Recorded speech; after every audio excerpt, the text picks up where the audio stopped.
দর্শক, আমরা এই মুহূর্তে এবারকে হাসপাতালে যেতে চাই। সেখানে আমাদের সহকর্মী সাজিদ সরকার যুক্ত হচ্ছেন ওসমান হাদির সর্বশেষ শারীরিক অবস্থার খবর নিয়ে। সাজিদ সরকার, জানাবেন ওসমান হাদি নিয়ে কোনো ধরনের তথ্য পেয়েছেন কিনা, তার শারীরিক অবস্থার এখন কি তথ্য দিচ্ছেন চিকিৎসকরা, এবং একই সাথে আমরা দিনভরই দেখছিলাম বিভিন্ন রাজনৈতিক দলের নেতাকর্মীরা তার শারীরিক অবস্থার খোঁজ নেওয়ার জন্য হাসপাতালে এসেছিলেন। এখন আরও কারো আসার কোনো খবর পেয়েছেন কিনা?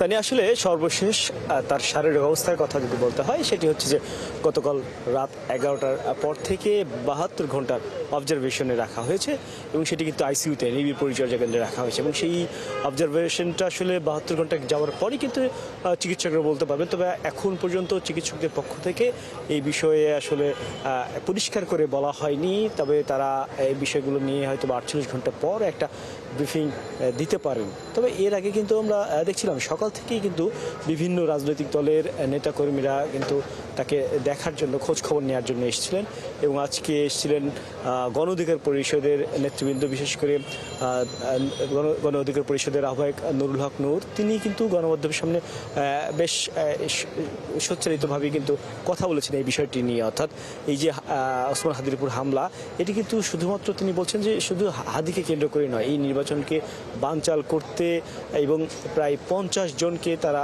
টার্গেট করেছেন এবং সেই টার্গেটের তীরটি আসলে আওয়ামী লীগের পক্ষ থেকে আসছে। এই 50 জন অর্থাৎ যারা বিভিন্ন রাজনৈতিক দলের পক্ষ থেকে নির্বাচন করবেন আগামীতে, তাদেরকে ঘিরেই এই টার্গেট করা হয়েছে এবং সেই দোষটা কিন্তু আসলে পতিত ফ্যাসিস্ট আওয়ামী লীগের উপর কিন্তু আসলে তিনি অভিযোগটি করেছেন। একই সাথে আমরা শুনেছি স্বরাষ্ট্র উপদেষ্টা তিনি যেটি জানিয়েছেন যে ইতিমধ্যেই কিন্তু গতকাল যে শ্যুট করেছিল, অর্থাৎ হাদিকে একেবারে কাছ থেকে গুলি করেছিল, সেই ব্যক্তিকে কিন্তু শনাক্ত করতে পেরেছে এবং তার পরিচয় কিন্তু ইতিমধ্যেই ডিএমপি পক্ষ থেকে কিন্তু জানানো হয়েছে এবং তাকে উদ্দেশ্য করে এবং তার সাথে যারা জড়িত সেই ব্যক্তিকে কিন্তু ধরিয়ে দিতে পারলে 50 লক্ষ টাকা পুরস্কারের ঘোষণা কিন্তু দেওয়া হয়েছে। স্বরাষ্ট্র উপদেষ্টা তিনি কিন্তু জানিয়েছেন।